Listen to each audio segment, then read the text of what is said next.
जूड़ो अरे अमर रीजे राधे वरियर तेरो पैर जूड़ो।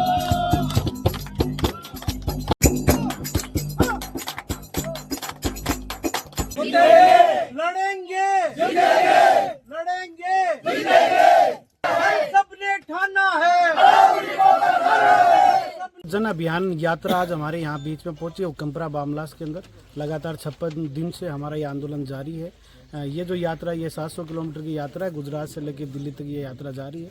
पूरे देश के अंदर सबसे बड़ा ज्वलंत मुद्दा है वो अरावली बचाने का मुद्दा है और इनका जो मूवमेंट है ये पूरा का पूरा नॉन पॉलिटिकल मुद्दा है। और लगातार हमारे साथ में भी प्रशासन की वार्ता चल रही है और प्रशासन अभी तक ना जिला कलेक्टर महोदय, ना तहसीलदार महोदय, ना एसडीएम महोदया और ना ही सीएमआर में हमारी इस आंदोलन को लेके कोई हलचल नहीं हो रही। हमारा आंदोलन लगातार जारी है। आज हम इनकी यात्रा को हमारी पूरी की पूरी टीम इनको समर्थन भी आज हम लोगों ने दिया है।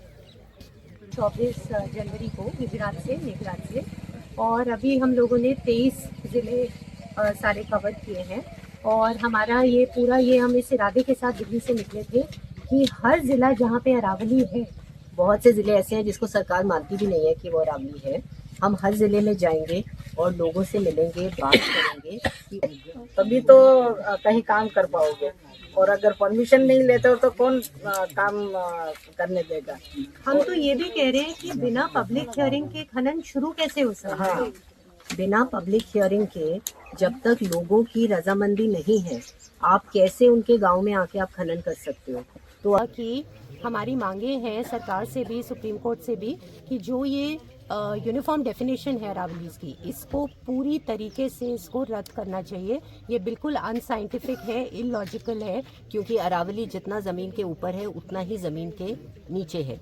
और आप अगर और ज़्यादा आप खनन करना चाहते हैं या आप कुछ भी डेवलपमेंट करना चाहते हैं अरावलीज में, पहले आप एक असेसमेंट करिए, इंडिपेंडेंट असेसमेंट करिए, साइंटिफिक असेसमेंट करिए कि कितना अरावली ऑलरेडी बर्बाद हो चुका है पूरे रेंज में, कि कितने पहाड़ ख़त्म हो गए, कितनी नदियाँ ख़त्म हो गए, कितने फॉरेस्ट ख़त्म हो गए, कितना ग्राउंड वाटर इम्पैक्टेड है, कितने लोगों की खेती, लोगों का पशुपालन, लोगों की हेल्थ कैसे इम्पैक्ट हुई है। जब तक ये पूरा इंडिपेंडेंट एनवायरनमेंट और सोशल इम्पैक्ट असेसमेंट नहीं होता, आप और ज़्यादा खनन करने की आप बात मत करिए। जहाँ जहाँ लोगों के घरों के पास और खेतों के पास जहाँ खनन हो रहा है, नदियों के ऊपर हो रहा है, उसको बंद होने की ज़रूरत है। और सबसे ज़रूरी बात कि जो आप पत्थर हमारा यूज़ कर रहे हैं बिल्डिंग्स बनाने के लिए, रोड्स बनाने के लिए, आप जो अल्टरनेटिव बिल्डिंग मटेरियल्स हैं आप उनको मेन स्ट्रीम करिए। आप हमारे देश के सबसे पुरानी पर्वतमाला को सिर्फ बिल्डिंग्स बनाने के लिए और वो उसका पत्थर को एक्सपोर्ट करने के लिए आप नहीं ख़त्म कर सकते, क्योंकि हमारी पूरी खाद्य सुरक्षा, हमारी वाटर सिक्योरिटी, लोगों का जीवन यापन इस पे डिपेंडेंट है। और मान के चलो कि इतना पॉल्यूशन बढ़ेगा कि हम सांस लेना, हम तो ठीक बात है, लेकिन जो भी जीव जंतु है वो सारे मरेंगे। तो हमें हमारे आने वाली पीढ़ी के लिए हमें एक ऐसा करना पड़ेगा और लड़ाई तो लड़नी पड़ेगी। हम कभी कभी क्या सोचते हैं कि साहब कोई हमारे लिए कुछ कर लेगा, पर वो ठीक नहीं है। सामने जो आएगा आपको तरीका बताएगा, आपको लड़ाई बताएगा, उस कानून के तहत हम आगे तक कैसे चल सकते हैं ये बताएगा। लेकिन लड़ाई आपको यहाँ स्थानीय लेवल पे ही लड़नी पड़ेगी।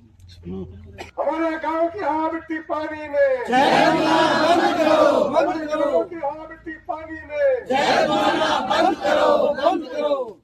अरावली बचाने का जो पूरा जो मुद्दा है वो हमारे अस्तित्व बचाने का मुद्दा है, चाहे वो शहर के लोग हैं चाहे वो गांव के लोग हैं। आज दिल्ली शहर में भी ऑक्सीजन बार खुल गए हैं कि आप 2 घंटे के लिए जाइए, पैसे दीजिए और आप सांस लीजिए। मतलब अभी तो AQI मेजर भी नहीं होता है कि किस लेवल पे